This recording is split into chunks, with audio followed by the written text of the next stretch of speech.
I agree totally with Michal about the two-liners, what he says. Michal, the test pilot, the main or the core test pilot of UP. We work together to say something about him. He's a very good pilot, he's a comp pilot.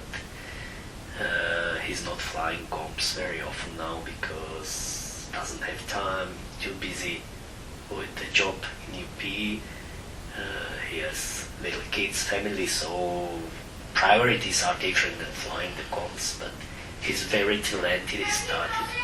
I'm sorry, No my problem. kids. I'm back in a second. I'm sorry for my kids asking me to do something, but it's not urgent in the moment. So he's a very, very good pilot, and he's running his own school. He's doing SIV courses, not much, but he's doing them. He can do much more, but he doesn't have time for that.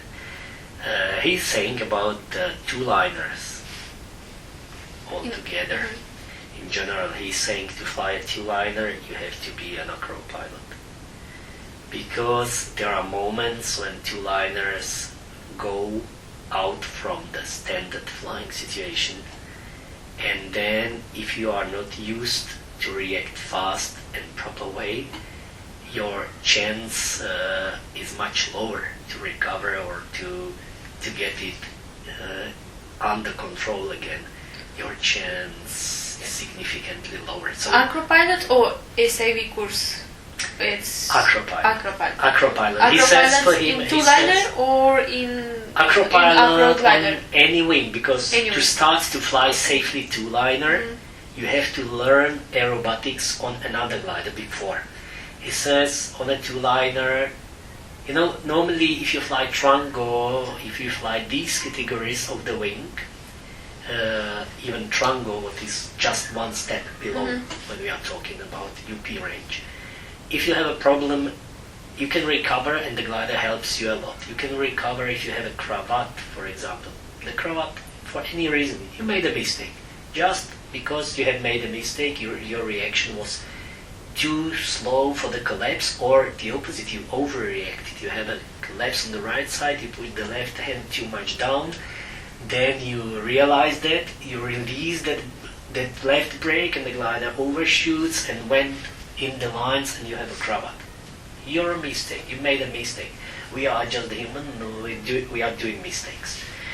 If this happens, you just somehow stall the glider, leave it fall down from the sky in some stalled situation.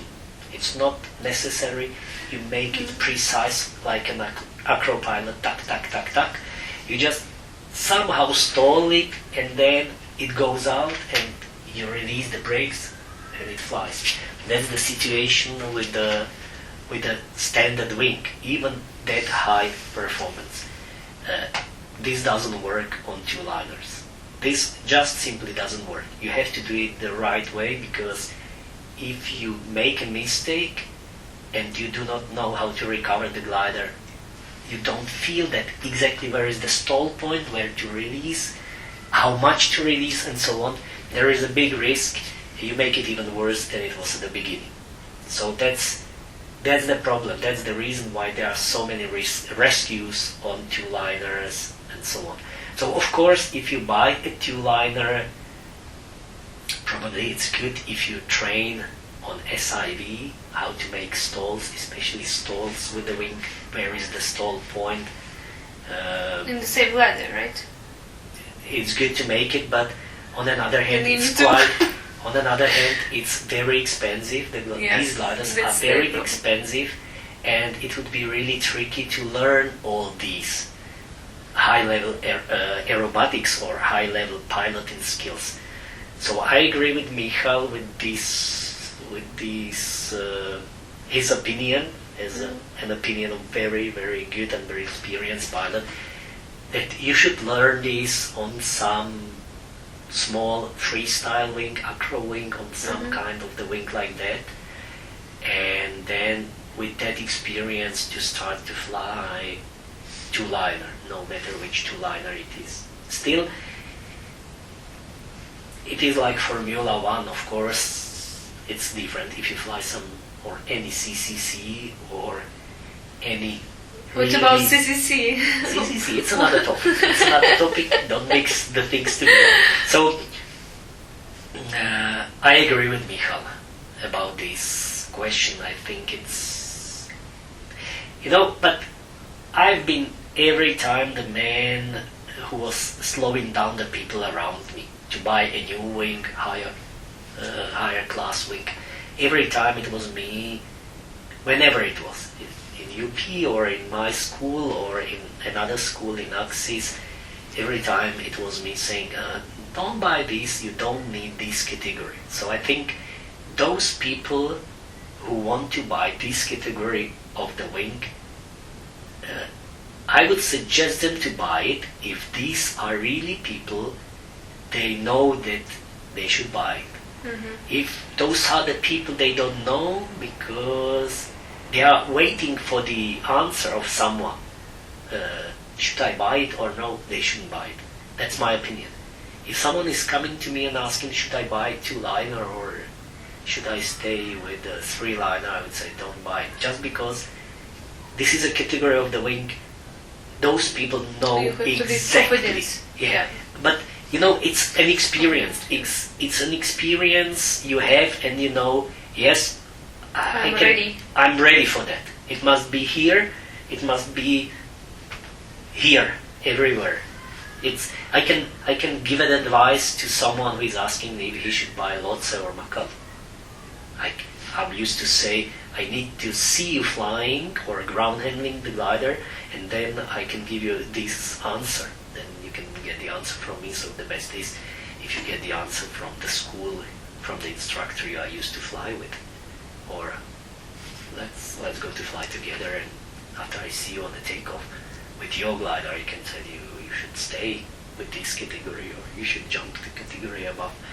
But with the Mero, I would say these gliders should be bought by the pilots who exactly know what they are doing, why they are doing that, and so on and so on. They should know I'm flying Trango and I need this glider because I want to be the Russian champion in cross country, and in open category. Then I buy Mero. If I just want to fly better cross country, I don't need that glider.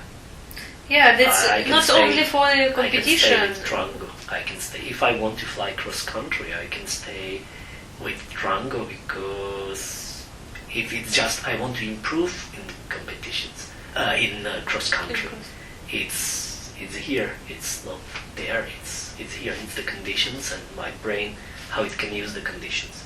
But if I fly already the 200-kilometer triangles in the Alps, and I know that with the Trango I need to be faster here, exactly on this part of the triangle I have to be faster to come to that part earlier. That means here everyone works. Here I have all the knowledge I need to make 250 triangle instead of 200.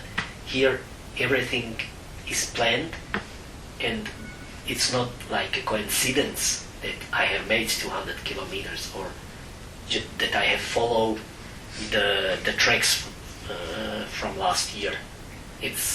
I know exactly where the cloud was, how the weather is changing, how the weather will be changing in next few hours. I know at what time I have to come to the third turn point to be able to finish to the goal. If all this is here, and I know that with Trango I cannot do that because it doesn't fly slower or that much slower. But what is the problem? I need to turn more. That's the problem. I need to make more turns to climb because I lose more altitude on the transition.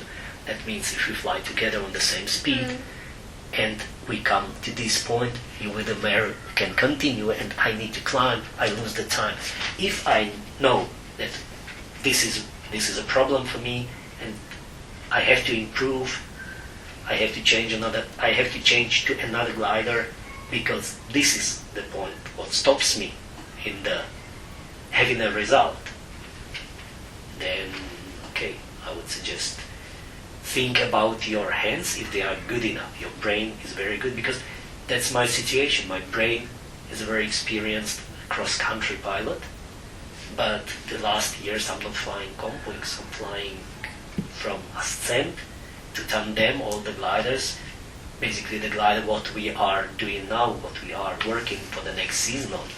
That means I don't have this 150 hours per year on a comp glider, because on a Trango, to say to fly manual, or on a Trango and some, I don't know how many hours on the acro wing.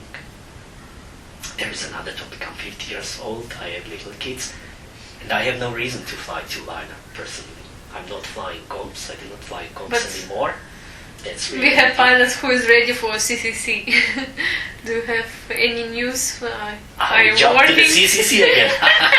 Okay, I think with the two-liners, I think I said it quite clearly. So it's not me to suggest how many hours. It's again. It's no, I mean CCC. Yes.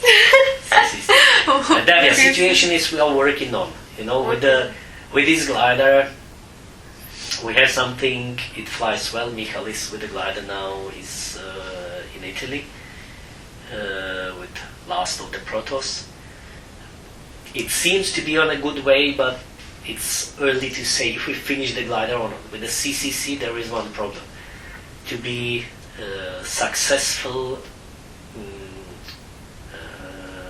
regarding the business. It's one question is just the marketing, just the advertisement that we have it, but it costs quite a lot of money to finish the glider and to pass the certification and so on. So, but just to have it, it's not a reason. Yes, and to have it a good one, there is one the best problem. One. Yeah, that's the problem with the CCC wing, because Meru, the pilots are asking if it's similar good as a Zeno, as a benchmark in this category. Yeah, this is the question. Listen to the question. They are asking if it's more or less as good as Zeno. And they fly it and they are very happy with the handling. They like it. And then they don't care if it's exactly the same performance as Zeno or if it's such a bit better or such a bit worse. Enjoying. Yeah, it's like an old times comp wings. For me, it was in past really nice to make a good wing, and I didn't care if the performance was exactly the same as the most hot wing on the market or in the PWC arena. I didn't care about that because I wanted to fly a good wing, a good balanced wing. So maybe there was someone flying a better wing, and I didn't need to care about. Now the situation is a bit different because people are flying in the big goggles, in the comps, and if your CCC is a bit less performant, really like this, less performant, then there is no market for that wing. Some really people connected to the UP, like you, will fly the wing. But there are no pilots to buy it. That's the problem. That's the problem with the CCC. That was one of the reasons why we a bit went away from the scene. There was another very important reason why UP disappeared from the comp wings area or segment of the market. It was HXR 2011, the accidents in Pietrahita. We had 60 gliders on stock, and there was an accident, and from day to day they changed the rules. And I said, in that time I said, it's one of the worst thing in paragliding as a business happened at all.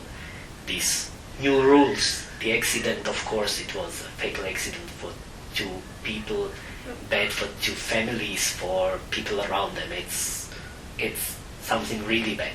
But for the sport, the decision to fly certified wings. Yeah, let's note that for really people bad. Who doesn't know, it was different brands, different situation, and yeah. Yeah, it wasn't one bad wing. It was, but it was in the times of 2 liners already, and it was coincidence that there was no accident or no serious accident in 1 year, And there were many people saying two-liners are so safe and so on. And there were many people saying it's unbelievable that there are no accidents because there are so many rescues on two-liners already. And then there were 2 guys died in one day. It was just a coincidence, just a But coincidence. also those pilots who know they were in the level for those wings or not, because in this time you can. This is again two-liners. Yes. There is one thing what changed in past in the competition scene, in the competitions. It was quite often that there were people having accidents in the comps. I don't want to be unpolite or I want to be bad, but quite common those were people who were pushing too much, who were pushing a bit over their personal limits. Mm-hmm. I'm not saying everyone, but I think quite often. And with two-liners, it started to be that it was like anyone could have an accident. Like not as before. As before, you could say these pilots there is a bit bigger risk. They can have an accident. They could have an accident. But with two-liners, it started to be more a bit to lottery. Because what is a problem with a two-liner? Julian Garcia called that fake safety. That you have a safety feeling, but that safety feeling allows you to push more than you should. That's the problem. You have a feeling that the air is calm, but it isn't that calm as you feel that on a two-liner. This is something new with the two-liners. What came with the two-liners, and then this can happen. Then that you push just too much for the conditions, for the conditions they are. So this is again a two-liner safety problem, I think. But now, at least we have some regulation, certification. Let's say we were in open class now, CCC. So I'm not fan of these regulations and so on because. I think to make the competition safe, you have to change the rules to break these groups. No, because what happened when they put the rule, the gliders have to be certified, that they add the D category, they blocked the D category for the competition gliders, for the two-liners. So at that time we had Trango XC2 ready for the certification, and Mats Syndergaard as a marketing chief in UP in that time came and say, hey, this must be ENC. There is no chance to sell this glider if it stays END. And we had to change the glider and to fly, especially to fly the maneuvers again from the beginning, to change the risers to make a bit shorter accelerator travel, and to play a lot with the glider to bring it in a C. And that happened. And already we know that there are not enough categories. The DHV had 1, 2, 3, then they had 1, 1, 2, 2, 2, 2, 3, and now we need to have something similar in EN certification, but it's as it is a EN norm, it's not that easy to change that, like when it's just a DHV or any national norm. It's much more complicated and maybe impossible. So that means I would prefer if we have ENA category, ENAB category, ENB, ENBC. I would prefer that, because then it's already there, it's already on the market. We have low B, mid B, high B, but there is no certification of these categories. There is just B category, and then who decides if it's low B or high B? Nobody. Yes, we just somebody. We just know. So that, who is yes, that? It's basically the people talking. talking exactly. It's, That's not in it's the people talking. That means who is talking more. That makes better advertisement to his product. So it's basically those who are not afraid to talk bad about competitors' product. It was here in 90s already. It's everywhere. It's our colorful glider is safer than standard white color, no logo glider, no brand glider. It's how it runs. Okay. So I personally would prefer if we have more categories, and E and D already is now locked for the two-liners.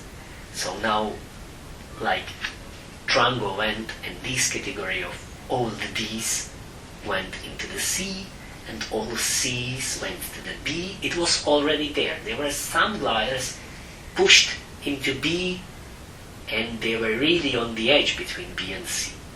So that's now called high B, but it's for customers. There are people saying, they are officials coming with the idea to stop use EN categories, to just say it's EN certified. And I'm answering immediately, please not, because then there are brands who are trying to make E and B and they are not successful. They are on the edge of C and D, but they would immediately say it's B category glider. They pass with D result, but they would say it's an easy category for leisure pilots.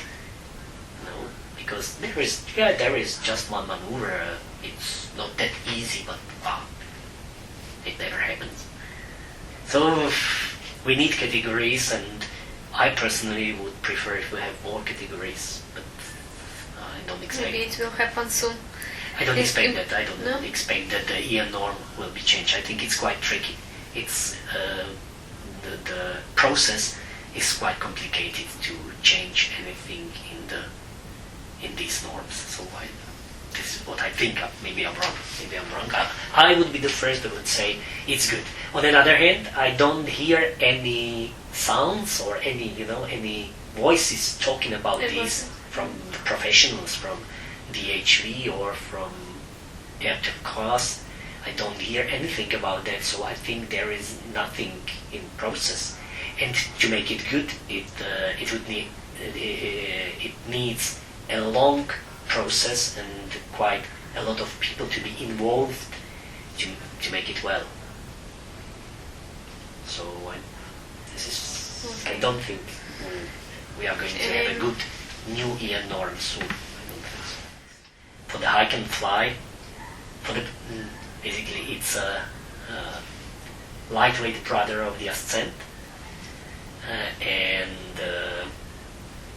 for those who want very easy EN A wing, they can have this one in lightweight fabrics. For those who want to make I can fly, it's very super easy wing for the takeoff, to unpack back and so on. Super light and super easy wing. So for that is good for I can fly. And for those who want to have something really small, you can still fly with the wing internals and so on. It's very nice. And then it depends how you overload it, because when you put more and more weight on smaller and smaller sizes, they start to be less easy to fly internals. So they start to be like a wing for hike and fly, just to glide down, just to take off and fly down. Okay, still very easy wing, but not so easy for less experienced pilot. Still safe, but not so easy to center the core of turbo, because the wing is fast. It starts to be fast, and you have to play with both hands, because if you play just with one, with the correct size, let's call that correct size, with the right size, if it's not too small for you, or if you are not for the size too heavy, then you just pull the brake and you just smile and center the core and go up. If you start to be more heavy, you need to play a bit with your body, you need to play a bit with both hands, internal, and the heavier you are, the more active you have to be with this. That means we don't know exactly at the moment, we are testing that at the moment, we don't know the recommendation of the weight range for each size, because it's not just that the test pilot fly it. We give it to schools, we give it to intermediate pilots, and there is a feedback from them, and we are trying to, like I said before, we are trying to make it good, not just bring something. But would it be possible to fly a thermos and cross country, or just? Yeah, for the cross country, I think for the cross country, this is not a big cross country. Yeah, you can with the Ascent. I've made some cross countries. It's possible with this wing. It's possible. It's safe, with good performance. Yeah, it's super easy, super simple wing. There is one question you asked about mini wing. The question is. How small we will do the smallest size. At the moment we have it 15, 18, 21, 23, 25, 26, 27. These 6 sizes if I'm right.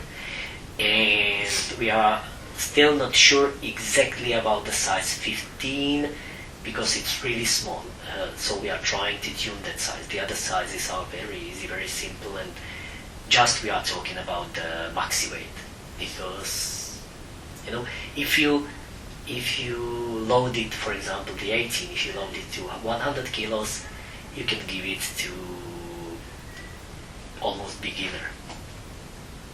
It's still safe for the beginner, but he would need to brake a bit on the takeoff, if there is no wind and so on.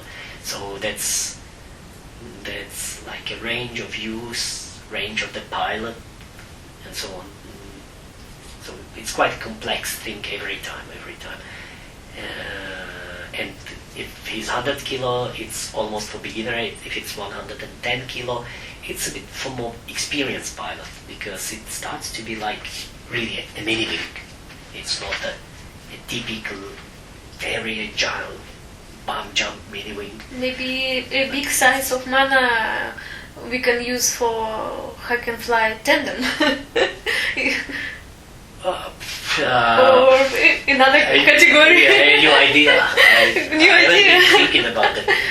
For example, with my friends I want to hike. We can talk about this if it's of course it's some work again to test it, think about this. So I give you an idea. It's an idea. What would be the weight we expect to fly with, Then maybe that size, it would be necessary to make it a bit more reinforced, because there is twice more load. We expect 110 kilos as a lightweight wing with lightweight stuff. Then we don't expect more than 110, 115 kilos to be the maxi weight for the 27. For this wing we are talking about 170 maybe. That means it's plus 50% of the weight. Probably it would be necessary to make for sure a calculation of the strength of the point by point lines. Cannot be diagonals, attachment points and so on, to make a calculation to be sure again that we can pass the certification. And the wing has still some extra durability, or that we are not on the edge. I don't like the things what are on the limit with the safety. Means as well the strength of the canopy and the lines. Yeah, but it's an idea. The question is how much bigger we make it, because if you zoom it up, then it starts to be a bit more lazy. So for example, Tandem, it's not a zoomed up solo glider. This we have made in past long time ago, but the K2, K22, K23, they are special design tandem gliders. They are not made as a just zoomed up one of the standard wings. Maybe just 3 to 4 will be light. Yeah, Also- it's a question of the airfoil. Basically, the most important is the airfoil. If you start to zoom the glider to bigger and bigger, you have to go into the airfoil design because it would be really lazy. It starts if you make a beginner's style of the wing too big, too zoomed up for heavy weight. The behavior is not pleasant. It's boring to fly with that kind of wing. It's not safe. It's safe, but boring. This kind of the wing, like Ascent, it's safe, but it's not boring. It flies. It's a glider to fly, to have fun, to be very safe on one side, on another side to be really nice and easy to fly and to enjoy, to have fun. Also, Russians pilots, they like lots of numbers, and maybe you can show us some graphs of polar, for example, how changed from, let's say, triangle XE2 to triangle X rays, or maybe the first it's not that easy. The polar curve, you can make a calculation or you can measure it on any flying instrument, on any aircraft or something. What is a problem with paraglider? It flies very slowly. That means to measure it, it's impossible. If you measure it and there is very small move of the air, it totally changes the sink rate, especially the sink rate. If you imagine that the air is moving 0.1 meter up, and with the sink rate we have at that moment 1.2, it changes to 1.1 to 1.3, so it's plus minus almost 10%. So that's, and 0.1 it's in the night. You can think that the air is totally calm, but still it's moving. So you can't measure it. You can measure it like average of many flights.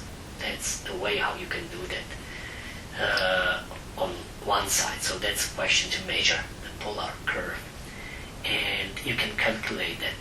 But again, the calculation is, if we say plus minus 10%, it's quite precise software simulation. That means it doesn't give any value. So I don't like these values from old times, because at the beginning everyone was talking about the glide ratio 3 and then 5 and then 9 in the early 90s, and reality was that the hang glider pilots, they were used to say that their hang glider flies glide ratio 7, and I had a paraglider with a good glide ratio. Everyone was saying, hey, this is high performance 9, and it was flying worse than the hang glider with 7. So what was the real glide ratio? At the beginning we had the problems to fly from the takeoff to cross the forest on some flying spots, to cross the forest, overpass it, and to fly to the landing. And we made a tool to measure the angle, and we were talking about our glide ratio 3.5, maybe 4, but with this tool I've measured that the end of the forest is 2.5, and still it was difficult to cross it, to fly over it and land not in the last trees. So from the beginning of this sport it started to be like that. Then it started, so it was only a fight of my ego to say my glider has glide ratio 7. In 2-3 years it started to be a fight for my money, because you said in your advertisement, it was on papers in that time. Yeah, I remember this. Brochures, glide ratio 9, glide ratio 10, but reality was somewhere around 6 maybe. So, and I don't like to lie. Yes. Basically I was like a kid. I was taught by my parents to say the truth every time, that it's better to say the truth than to lie to people around, to fool the people. So with the speed probably the same. With the speed it's much better. You can measure the speed. The one problem is that the speed sensors now they are better, but long times the speed sensors were funny. Those little propellers, they were very, very funny, because I had 3 or 4 using on my knees 4 instruments flying with 4 sensors, and the difference between the Mini and Maxi was 15 kilometer. You know, one was showing 30 and other was showing 45 kilometers. What's true? Why should you want to measure with these instruments? Now it's much better, but people are used to talk about 1 kilometer, plus minus 1 kilometer, plus minus 2 kilometer. But also depends from the harness. And the speed more depends, especially on big head. altitude you fly. You know, the harness altitude changes, because you are hanging here as a pilot, and this is the canopy, and if you have a drag of a harness, what happens? The drag is here, it moves you backwards. That means that the bad harness is more decreasing the glide ratio than decreasing the speed. There is an effect on the speed, but it's not that big, but there is a big effect on the glide ratio. But where is a big effect is the air conditions. That means, and your weight, of course. So if you want someone to give you the polar curve, or to give you the at least one value, the speed, full speed or trim speed, he has to give you the trim speed in conditions. He has to say it was measured in the altitude, temperature, humidity, and so on, especially altitude, especially of course the altitude, and of course takeoff weight. And normally you see the glider has a takeoff weight range 80 to 105 kilos, and there is a minimum sink rate, maximum speed or trim speed, maximum speed, and I would say those values, if brands are used to advertise or to put out these values, I would say, and I'm quite gentle to them still, that the value of minimum sink rate is on the sea level with light pilot, and speed and trim speed and maximum speed is measured on the cloud base with a heavy pilot, you know, to get these values. So I don't like these values. I don't like them for several reasons I said already. First, you can't measure them. What we do, so I'm saying I don't like. I would say what I do like. For me, what is interesting, if I take 2 gliders, an old one and a new one, or a new one from a competitor, what is seen on the market as a benchmark, and I want to take these 2 gliders and 2 pilots who are used to do that, because if you are not used to do that, you can't do that the proper way. We tested that many times, and it took us a lot of time to learn it to do the proper way. 2 pilots who are used to fly together, who know each other what is the flying style, because you can do that in very calm air. You can do that so-so. That means it's not necessary that they are used to do that, that they know how to do that. They just go in winter to Bassano, go to the takeoff, they take off together, 2 guys, tip to tip, quite close to, and they fly down. And you can think that there is totally calm air, it's a foggy day, and you see them flying together. Suddenly one makes these, suddenly another makes these. So even if I'm there, I can see them flying, and I see that it's like this. And you need to make several flights. So what you can see is the speed. You can see the speed, because if one goes up, he makes big ears, go to another one, and compare again. He goes up, goes again, to be tip to tip. And then they can try trim speed, they can try full speed. Very difficult to test minimum speed. But it's not important. Basically the minimum speed is not that important performance-wise, you don't care about. But the minimum sink rate is quite difficult to measure, and it's a question, minimum sink rate in a straight flight, minimum sink rate in turn, so that means terminaling in wide terminal, in narrow core, that means to be able to compare two gliders, we are saying you need a week of a good weather somewhere in the Alps, and then you know how the two gliders, how they are comparable, which is better, which is worse. The pilots have to be with the same harnesses, same takeoff weight, and they have to change the gliders because they don't have the same heads.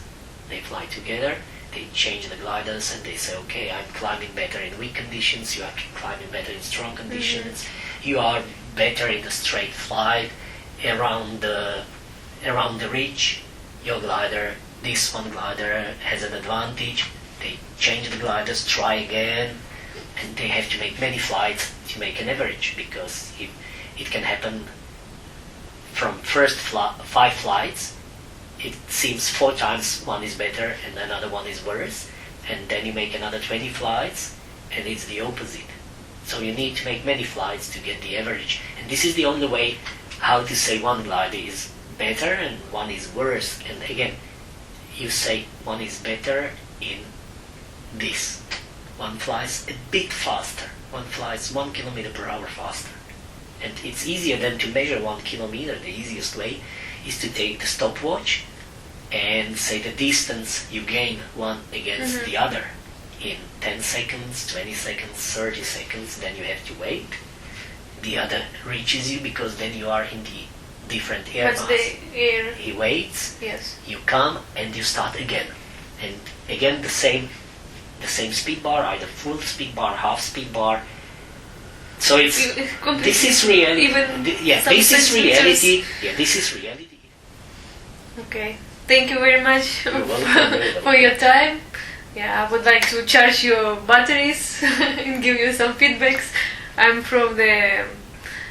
flying in your wings from Axis from 2007, so I really like it, and I hope I will continue to fly your wings. Now have a Meru, and I'm very happy with that. I'm going to have some competitions. And thank you very much that you work for UP, and my pleasure to meet you in personal. And keep in touch, and we will. Yeah, we'll stay in touch. Yeah. Thank you very much. You're welcome.